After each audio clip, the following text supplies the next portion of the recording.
must bring control. No kidding. Hey guys, welcome back. Today is Wednesday, June 14th. I'm getting back to my top 5 countdowns about the prequels. On Tuesday you saw top 5 worst things about the prequels. Now I'm going to be talking about top 5 best things about the Star Wars prequels. I know they weren't very popular, but yes, there are good things, even great things about episodes 1 through 3. So without any further ado, let's get started. Number 5. Obi-Wan's backstory. Now, ObiWan Kenobi starts off life as sort of a mysterious figure in episode 4. All we know is that he knew and trained Luke's father, Anakin Skywalker, and he went on to train Luke, sacrificed himself so Luke could go on, and then popped up now and again as what Ewan McGregor calls a shadowy blue guy, a Force ghost to give Luke further guidance up to the point of Return of the Jedi. We didn't know much about him, but in episodes 1 through 3 we get to find out exactly who Obi-Wan is. Unlike what we had previously thought, Obi-Wan describing himself as reckless as a young one, I would not call him reckless. He was the most by-the-book Jedi maybe we've ever seen. He didn't really do things off the wall. He was more like a calm, sort of a wait-and-see sort of person. Earned the nickname the Negotiator, but he did have a very witty and dry sense of humor, and I honestly think Ewan McGregor's portrayal of Obi-Wan Kenobi in episodes 1 through 3, especially in episode 3, is one of the absolute best things about the prequels. Obi-Wan's little side story in episode 2, I think, is the best part of that movie, other than the very end. Number 4, costumes. They had a lady named Trisha Begar design the costumes for episodes 1 through 3, and they turned out beautifully. They were so elaborate, so detailed, absolutely gorgeous. To this day, there are hundreds, if not thousands, of costumers all over the world still making Padme's elaborate gowns and the outfits of bounty hunters from that era. And of course, there's still hundreds, if not thousands, of Jedi. Like me.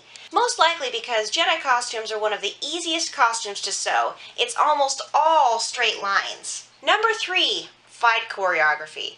As you probably know, the fight choreography in episodes 1 through 3 was choreographed by someone named Nick Gillard, someone who, in his own words, was put through military school as a teenager, ran away and joined the circus, and has been a stuntman ever since. He designed a style of fighting in the prequels, mostly with the lightsabers, that ended up being a cross between samurai, broadsword, along with what he called a little bit of tennis, a little bit of tree chopping, anything you could swing at. He took what Peter Diamond had designed in episodes 4, 5, and 6 and made it, in George's words, faster and more intense. Instead of this with 2 hands, he had them take a hand off of it. There was twirling and all sorts of really impressive stuff. And of course, hands down, the choreographed fight in episode 3 between Anakin and Obi-Wan is the best lightsaber duel that has ever been seen on the screen. Nothing so far has beaten it, because it's amazing. Yes, it's choreographed, but these two, it was like best friends, and they were mirroring each other, and it turned out so well.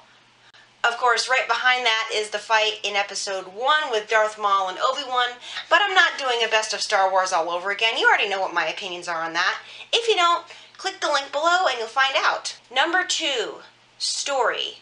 Yes, while slowed down by clunky dialogue and too many political references, the story for episodes 1 through 3 is very, very impressive. Simple, but still impressive.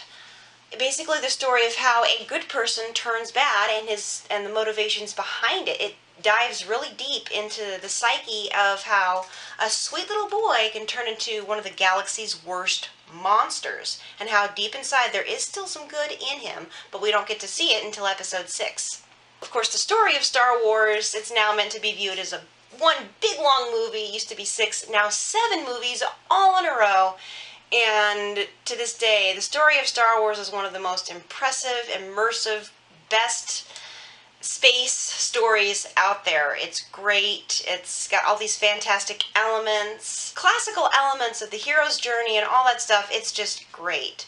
And now, the #1 best thing about the Star Wars prequels, drumroll please, is the music. Yes, that's right. John Williams' brilliant music tops the charts for the absolute best thing about the Star Wars prequels. Maybe the best thing about Star Wars, period.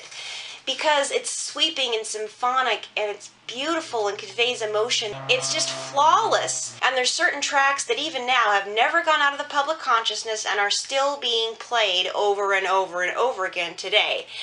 Notably, from Episode 1, there's Duel of the Fates and Anakin's theme, and of course Qui-Gon's noble end with the voices singing in Sanskrit. In Episode 2, there's Across the Stars. It's one of the most beautiful and yet tragic love themes I've ever heard. And of course from Episode 3, there's Battle of the Heroes. I mean, ooh. Again, another tragic piece, but so well done. John Williams really knocked it out of the park with Episodes 1 through 3. The music is awesome. So there you go, guys. There are the Clumsy Jedi's top 5 best things about the Star Wars prequels. Stay tuned next week because I'm going to be talking about the top 5, maybe the top 10. I'm undecided yet. Best and worst things about the original trilogy. So I hope to see you guys for that. Don't forget, this Friday coming up is going to be Fan Art Friday. If anyone has any suggestions for that, please let me know. I'm not going to be able to check until this Friday, but either way, I'm always asking for suggestions.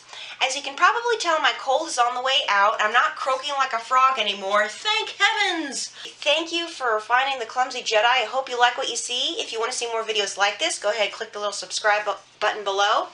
But as always, thank you so much for watching. And until next time, this is the Clumsy Jedi signing off. Bye, guys!